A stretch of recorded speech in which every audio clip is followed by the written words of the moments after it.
আমি আমার অভিনয়ের জায়গাটাকে কোথায় ফুটিয়ে তুলতে পারবো। আমার মূল টার্গেট কিন্তু অভিনয় দিয়ে দর্শককে মুগ্ধ করা, ভিউ বাণিজ্যে গা ভাসানো নয়। এই গল্পটা খুব ব্যতিক্রম। সামাজিক প্রতিবন্ধকতা, সামাজিক বিভিন্ন ইস্যু নিয়ে কিন্তু চলচ্চিত্র হয়ে থাকে, কিন্তু স্টেশনে যে শিশুরা রয়েছে, স্টেশনের শিশুদের জীবনের যে স্ট্রাগলটা, এটা নিয়ে কিন্তু কোনো সিনেমা নাটক আমার মনে হয় না যে বাংলাদেশে হয়েছে। তো সেই জায়গা থেকে, সেই দায়বদ্ধতার জায়গা থেকে স্টেশনের শিশুদের যে জীবন যুদ্ধ, সেটার আলোকে এই সিনেমাটা তৈরি হচ্ছে। তো এখানে স্টেশনের শিশুদের জীবনের যুদ্ধের গল্পের মধ্যে বিভিন্ন ক্যারেক্টার ইনভলভ হয়ে যাচ্ছে।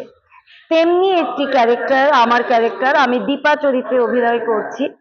দীপা এমনই একটি মেয়ে যে হচ্ছে পেশায় একজন ডক্টর, যে অবহেলিত বস্তির মানুষ যারা প্রপার ট্রিটমেন্ট পায় না, যারা হয়তো টাকার অভাবে চিকিৎসা করতে পারছে না, ইভেন ওষুধ কিনতে পারছে না, দীপা তাদেরকে ফ্রি চিকিৎসা করাচ্ছে, ওষুধ পর্যন্ত কিনে দেওয়ার টাকাও দিচ্ছে কখনো কখনো। তার একটি স্বপ্ন মানুষের জন্য কিছু করা। এই যে স্টেশনের যে শিশুরা, জাস্ট মানুষ কল্পনা করতে পারবে না যে তারা কি কি করছে। সাধারণ দর্শক, সাধারণ মানুষ সেটা কল্পনাই করতে পারবে না যে এতটুকু এতটুকু বাচ্চারা তারা ইয়াবা খাচ্ছে, তারা নেশা খাচ্ছে, তারা কি করে হেরোইন আসক্ত হচ্ছে।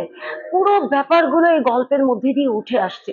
এখন এই যে শিশুরা, কিশোররা বিভিন্ন অপরাধমূলক কর্মকাণ্ডে জড়িত হচ্ছে এবং বিভিন্ন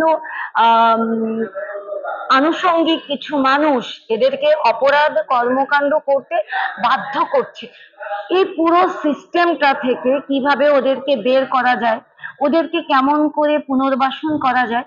দীপা একজন ডক্টর, সে ফ্রি চিকিৎসা করে, সে এদের নিয়ে স্বপ্ন দেখে যে কিভাবে এদেরকে জীবনে নতুন আলোর সন্ধান দেওয়া যায়। ডক্টর হিসেবে তার কর্তব্য করে যাচ্ছে এবং স্টেশনের বাচ্চাদের পুনর্বাসনের জন্য সে চেষ্টা করে যাচ্ছে।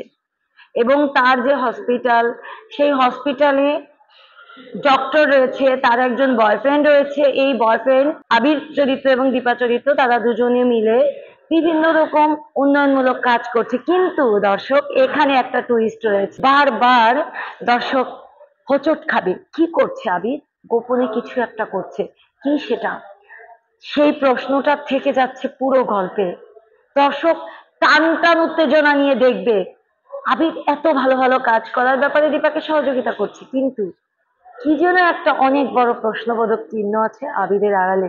সেটা জানতে হলে সিনেমাটা দেখতে হবে। আমি ব্যক্তি জীবনে মানবতার কাজ করি, মানবিক কাজ করতে আমার খুব ভালো লাগে। যখন আমি গল্পটা পেলাম যে মানবিক কাজ করার একটি সুযোগ, খুব ভালো লাগলো। শুধু মানবিক কাজ করার বিষয় না, অভিনয়ের জায়গা থাকে যেখানে, আমি সেখানে কাজ করার চেষ্টা করি। অভিনয়ের জায়গা থাকলে আমি ওই গল্পটাকে আগে প্রেফার করি।